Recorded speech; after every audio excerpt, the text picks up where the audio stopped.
BJP जानती है कि उसे सत्ता में आने के लिए नीतीश कुमार का नाम और साथ दोनों जरूरी है। इसके बाद भी सवाल आता है कि क्या नीतीश कुमार ठीक हैं? उनकी सेहत को रहस्य में क्यों रखा जा रहा है? यह सवाल नीतीश कुमार से भी है, उनकी पार्टी से भी है और सबसे ज्यादा सहयोगी बीजेपी से। जिस बीजेपी ने ओडिशा चुनाव के समय नवीन पटनायक के स्वास्थ्य को बड़ा मुद्दा बना दिया।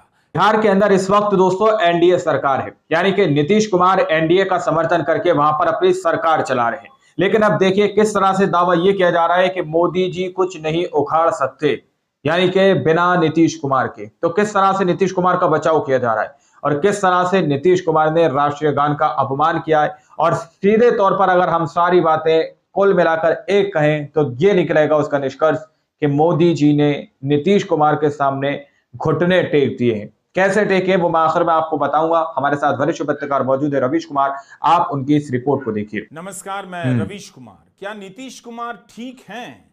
बिहार की राजनीति में यह सवाल हर दिन उठता जा रहा है। दिखाई सबको दे रहा है, लेकिन कोई साफ साफ नहीं बोल रहा कि नीतीश कुमार की सेहत अब मुख्यमंत्री पद का दायित्व संभालने लायक नहीं है। ऐसे मुद्दों पर बोलकर और माहौल बना देने में बीजेपी ही आगे रहती है, लेकिन वह भी इस सवाल पर चुप है, क्योंकि इस बार बीजेपी का नीतीश कुमार के साथ गठबंधन है। बीजेपी जानती है कि उसे सत्ता में आने के लिए नीतीश कुमार का नाम और साथ दोनों जरूरी है। इसके बाद भी सवाल आता है कि क्या नीतीश कुमार ठीक हैं?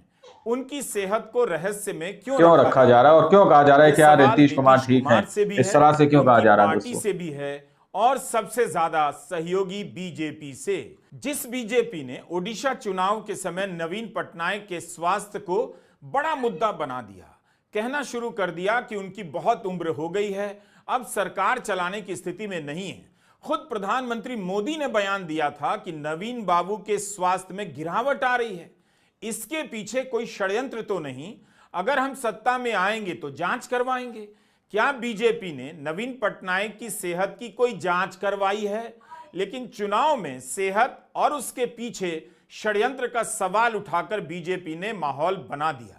चुनाव जीतने के बाद मुख्यमंत्री के शपथ ग्रहण समारोह में बीजेपी ने नवीन पटनायक को भी आमंत्रित किया, तो नवीन पटनायक अपने ही सहारे मंच पर पहुंच गए, यह दिखाने के लिए कि पूरी तरह से ठीक हैं, लेकिन चुनाव में लाभ लेने के लिए उनके स्वास्थ्य को लेकर झूठा प्रचार किया गया। ये किया जा रहा है। सेहत का मामला निजी होता है, लेकिन उसे सार्वजनिक बहस से दूर नहीं रखा जा सकता, खासकर तब वह जब संवैधानिक पदों को संभाल रहा होता है। आजकल राष्ट्रपति ट्रंप की बहुत चलने लगी है। डोनाल्ड ट्रंप का चुनाव में यही तो आरोप था कि बाइडेन राष्ट्रपति पद का निर्वाह करने की स्थिति में नहीं है और इस राज को छिपाकर रखा जा रहा है। अमेरिकी मीडिया भी इसे छिपाने में शामिल है। जब बाइडेन ने अपनी उम्मीदवारी वापस ली, तब भी उनकी सेहत का सवाल जोर शोर से उठा था। कहा गया था कि ट्रंप के सामने नहीं टिक पाए, अब किसी सेहतमंद को सामने लाना होगा।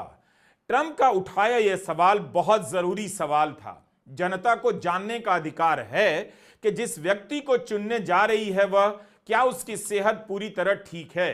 कहीं उसकी सेहत को लेकर छिपाया तो नहीं जा रहा, कोई और उसे नियंत्रित तो नहीं कर रहा, कोई और तो उसको ऑपरेट नहीं कर रहा है। ये भी सवाल बहुत बड़ा है। नीतीश कुमार की सेहत को लेकर लगातार बोल रहे हैं। नीतीश कुमार ने हाल ही में बिहार की यात्राएं भी की हैं, लेकिन कार्यक्रमों में कुछ जगहों पर उनका व्यवहार ऐसा हो जाता है जिससे संदेह हो जाता है कि नीतीश कभी कभी अपने नियंत्रण में नहीं रहते। क्या उनकी सेहत ठीक है? 20 मार्च गुरुवार की शाम का नीतीश कुमार का एक वीडियो वायरल है, जिसमें एक उद्घाटन समारोह में वे राष्ट्रगान के समय पास खड़े अधिकारी दीपक कुमार से बात करने लग जाते हैं। पहली बार में दीपक कुमार उनकी तरफ मुड़ते हैं, मगर फिर सामने देखने का इशारा करते हैं। नीतीश कुमार फिर से उन्हें हल्का धक्का देकर हंसने लग जाते हैं, मगर अधिकारी प्रतिक्रिया नहीं देते। तभी नीतीश कुमार हंसने लग जाते हैं और किसी को हाथ जोड़कर नमस्कार करते हैं। तब अधिकारी दीपक कुमार उन्हें इशारे से बात नहीं करने को कहते हैं। अगर ऐसा ही कुछ विपक्ष के नेता ने किया होता तो उसकी गिरफ्तारी हो गई होती और गोदी मीडिया के चैनलों पर घंटों बहस चलती कि राहुल गांधी या तेजस्वी यादव ने राष्ट्रगान का अपमान कर दिया है, लेकिन नीतीश कुमार ने राष्ट्रगान का अपमान किया, इस बात को लेकर कहीं बहस नहीं, क्योंकि तब बात उनकी सेहत पर आ सकती है जो बीजेपी कभी नहीं चाहेगी। लोक प्रतिनिधित्व कानून 1950 के सेक्शन 16 में लिखा है कि मतदाता सूची में उसका नाम शामिल नहीं किया जाएगा जिसके बारे में अदालत में सिद्ध हो जाए कि कोई व्यक्ति मानसिक रूप से स्वस्थ नहीं है। 1951 इसलिए किसी भी तरह से नहीं चाहती भाजपा रिस्क लेना। 4 में कहा गया है कि अगर आपका नाम मतदाता सूची में नहीं है तो आप चुनाव नहीं लड़ सकते। संविधान के आर्टिकल 191 में कहा गया है कि अगर आपका मानसिक स्वास्थ्य ठीक नहीं है और अदालत में सिद्ध हो जाता है तो विधानसभा से आपकी सदस्यता जा सकती है। हैरानी की बात है कि अभी तक किसी ने अदालत में इस बात को लेकर याचिका दायर नहीं की है। एक और बात देखने को मिला, नीतीश कुमार की सेहत का मुद्दा उनकी हरकतों के बाद ही उठता है और बच बचाकर उठाया जाता है। वजह हो सकती है विपक्ष के सामने भी कि नीतीश कुमार की जनता में अपनी साख है, उनका सम्मान है, कहीं वोटर ज्यादा आहत ना हो जाए। लंबे समय से नीतीश कुमार संवैधानिक पदों पर रहे हैं, उन्हें बताने की जरूरत नहीं है कि राष्ट्रगान के समय क्या और कैसे किया जाता है, लेकिन बीच में ही उनका हंसना, अधिकारी को हल्का धक्का देकर बात करने की कोशिश करना कहीं से सामान्य नहीं लगता कि नीतीश कुमार बिहार का दौरा ठीक है, ये सामान्य नहीं लगता नजर आए, लेकिन हर तरीके से मोदी जी उनको बचाने की कोशिश करेंगे बैठते हैं जो क्योंकि पहचान और स्वभाव नीतीश कुमार के साथ ही सरकार बनेगी। हिस्सा तो है ही नहीं। सार्वजनिक जीवन में नीतीश कुमार बेहद शालीन व्यक्ति रहे हैं, नाक तौलकर बोलते रहे हैं, इसलिए उनकी सेहत पर संदेह के बादल अच्छे नहीं। इस साल बिहार में चुनाव है, नीतीश कुमार को अगले 5 साल के लिए मुख्यमंत्री का दावेदार बनाने की तैयारी चल रही है, लेकिन क्या वे वाकई 5 साल मुख्यमंत्री के पद पर रहने की स्थिति में हैं? बिहार विधानसभा में नेता प्रतिपक्ष तेजस्वी यादव ने इस बात को लेकर धरना दे दिया कि नीतीश कुमार ने राष्ट्रगान का अपमान किया है, अपने पद से इस्तीफा दें। 21 मार्च को सदन की कार्यवाही शुरू होने से पहले पूर्व मुख्यमंत्री राबड़ी देवी ने नीतीश कुमार के खिलाफ प्रदर्शन का नेतृत्व किया। तेजस्वी यादव ने मांग की कि राष्ट्रगान का अपमान करने के लिए नीतीश कुमार के खिलाफ उचित कार्रवाई की जाए। सवाल किया कि जिन्हें प्रधानमंत्री लाडला मुख्यमंत्री कहते हैं उनके बारे में कोई टिप्पणी क्यों नहीं की है उन्होंने। राबड़ी देवी ने कहा कि अगर नीतीश अस्वस्थ हैं तो उन्हें अपने बेटे निशांत को मुख्यमंत्री पद का उम्मीदवार घोषित कर देना चाहिए। लालू प्रसाद यादव ने वीडियो ट्वीट करते हुए लिखा है, राष्ट्रगान का अपमान नहीं सहेगा हिंदुस्तान, बिहार वासियों अब भी कुछ बचा है। आदरणीय बिहार के मुख्यमंत्री श्री नीतीश कुमार जी उम्र में हमसे बड़े हैं, बुजुर्ग हैं, बिहार के मुख्यमंत्री हैं,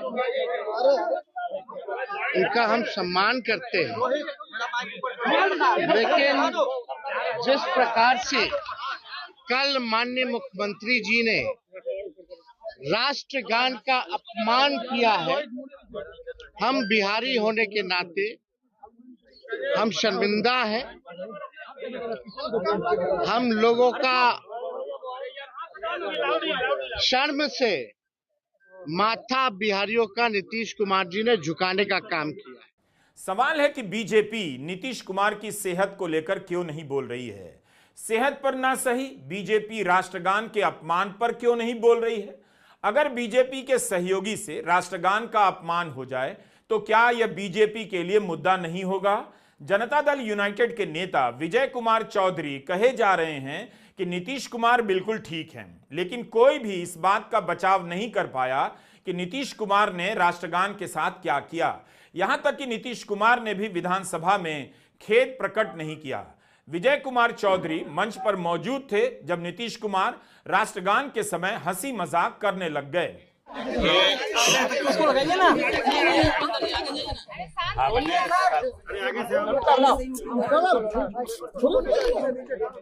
हमने सदन में भी कहा है कि राष्ट्रगान हो या राष्ट्रीय प्रतीकों का सम्मान करना, ये नीतीश कुमार के उनके स्वभाव में ये अंदर तक शामिल है।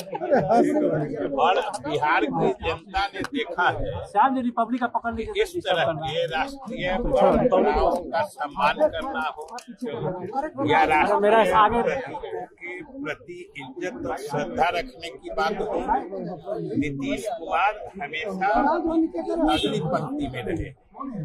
बहुत सारे लोगों ने राजनीति में संयम रखना, संवेदनशील होना और दूसरे के प्रति सही आचरण रखना, ये तो नीतीश कुमार की खासियत रही है। बहुत सारे लोगों ने और हम लोगों ने भी बहुत सारी चीजों को उन्हीं को देखा है। और अगर इस पर कोई उंगली उठाता है तो स्वाभाविक रूप से वो दूसरे किस्म की निराशा का परिचायक है। विजय कुमार चौधरी कह रहे हैं कि नीतीश कुमार के स्वभाव में राष्ट्रगान के प्रति आदर शामिल है। यह बात ठीक है, लेकिन उन्होंने जो किया अभी किया। राष्ट्रगान के समय उनका हंसी मजाक करना अभी की घटना है। सवाल अभी की उनकी सेहत को लेकर हो रहे हैं। इसी वजह से सवाल किया जा रहा है कि नीतीश कुमार कभी भी। दोस्तों, आप लोगों ने इस वीडियो को शुरू से आखिर तक देखा। वीडियो के स्टार्टिंग में मैंने कहा कि प्रधानमंत्री नरेंद्र मोदी जी ने नीतीश कुमार के सामने घुटने टेक दिए हैं। ये बात सुनकर हो सकता है आप लोगों को थोड़ा अचंभित हो जाए आप लोग, क्योंकि देखिए जिस तरह की तस्वीरों, जिस तरह की खबर सामने निकल के आ रही है कि नीतीश कुमार भरे मंच पर राष्ट्रीय गान का जो है अपमान कर रहे हैं। यही अगर कोई और विपक्षी नेता होता, कोई विपक्ष का कोई और शख्स होता, तो अभी तक उसके खिलाफ मुकदमे दायर हो जाते, केस दर्ज हो जाते और गोदी मीडिया पानी पी पी कर कोसने का काम कर रहा होता। लेकिन ये एनडीए के अंदर है दोस्तों। जिस तरह से बार बार तेजस्वी यादव कह रहे हैं कि नीतीश कुमार की हालत जो है वो ठीक नहीं है, लेकिन अगर इस तरह से उन्होंने साबित कर दिया दोस्तों, तो फिर बिहार के अंदर मोदी जी की सरकार दोबारा से नहीं आ पाएगी, क्योंकि बिहार के अंदर वापसी करने के लिए भाजपा को नीतीश कुमार का सहयोग चाहिए ही चाहिए। इसलिए इसके आधार पर यह कहा जा रहा है कि मोदी जी ने क्या नीतीश कुमार के सामने घुटने टेक दिए, इसलिए नीतीश कुमार का हर तरीके से बचाव किया जा रहा है। अब आप लोगों ने इस पूरी रिपोर्ट को देखा सुना, आप लोग इस रिपोर्ट के बारे में क्या सोचते हैं, क्या समझते हैं, अपनी राय कमेंट सेक्शन में जरूर दीजिएगा।